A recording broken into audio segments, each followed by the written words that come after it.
Have you guys ever searched up a topic that you're very interested in learning or trying to find, but you find a video or that it seems unrealistic or it just seems too scripted?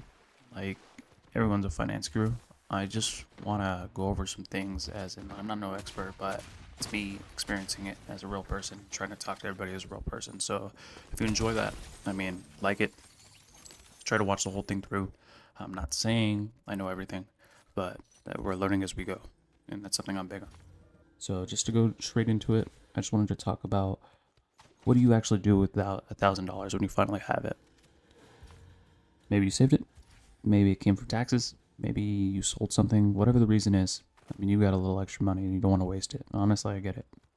For a long time, anytime I had extra money, I spent it too fast, held on to it without a plan, just had it in my bank account or got rid of it on stupid things. So I just want to talk about the most realistic ways to invest 1,000 in 2026. When people hear the word invest, they think of charts, stocks, crypto, real estate, all the big stuff. But investing is really just putting your money somewhere that helps your future self. It doesn't have to be complicated, it doesn't have to be risky, and it definitely doesn't have to be perfect. The goal is to simply make your money work a little harder than it does sitting in your checking account, like I just said. And honestly, once I understood that, investing stopped feeling scary and started feeling like something like I could actually do and something that you could actually do. It takes time and time and time. Let's start with the least exciting option, in my opinion, but probably the most powerful one. If you've got credit card debt, store cards, or anything with double digit interest, putting your 1,000 towards that is one of the best investments you can make. I mean, you're probably thinking how, but you're getting rid of a 20% debt. Paying that off is like just a guaranteed 25% return. No stock is giving you that. No crypto is giving you that unless you score big and you get very lucky. And I'll be honest, the first time I paid off a chunk of debt, I didn't feel rich. I didn't feel like I invested. But a month later, when the payment was smaller and the interest wasn't eating me alive, then it hit me. That was the smartest move I could have made. Just getting rid of debt if you have it. If you don't have at least 1 month of expenses saved, that's where your 1,000 should go. Not because it grows fast, but because it protects you. And honestly, having a little cushion changes the way you breathe, changes the way you walk, and like having a little bit more secureness. It changes the way you make decisions. You stop panicking every time something breaks. Putting in a high yield savings account in 2026, those are being around like 4 to 5% right now. It's not life changing money, but it's safe. It's accessible. Just keep it liquid. Then it keeps you from getting into debt when life happens. And trust me, life always happens. Now, if you're in a place where your debt is under control and you've got a little safety net, this is where investing starts to get a little interesting, in my opinion. Index funds are basically a basket of hundreds of companies. Instead of trying to pick the next big stock, you're buying a tiny piece of everything. And I like this because it takes the pressure off. You don't have to be a stock expert. You don't have to time the market. You just buy a little at a time and let it grow.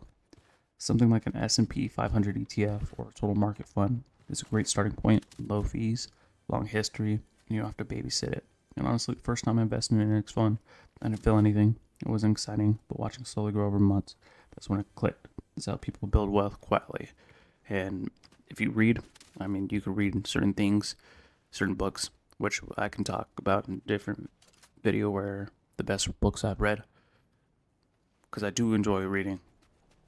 But you could look up certain things and find a lot of topics out there that fit it, but just don't do it on YouTube. Do it on Google, whatever you have, just a browser. Because if you go on YouTube, you're going to see 20,000 videos of fancy thumbnails and fancy everything, but stick to what you can learn. The next I want to talk about, and I truly do like when people take advantage of this, is a Roth IRA. If you qualify for a Roth IRA, it's one of the best long-term tools out there. You put in money you've already paid taxes on. It grows tax-free. That means when you're older and you pull it out, you don't owe anything. And even if you only put in $1,000 one time, the money can grow for decades. It's one of those things where your future self will be like, thank you for doing that. And I mean it. It's not flashy, it's not fast, but it's one of the most reliable ways to build long-term wealth. It's something to take advantage of. This is the one people skip, but honestly might be the most important in my eyes. Investing in yourself could mean learning a new skill, buying tools, taking a course. Be very, very careful on who you take a course from. There's a lot of scammers. There's a lot of people saying, hey, pay this for this, but they don't really teach you much. So be very careful on that.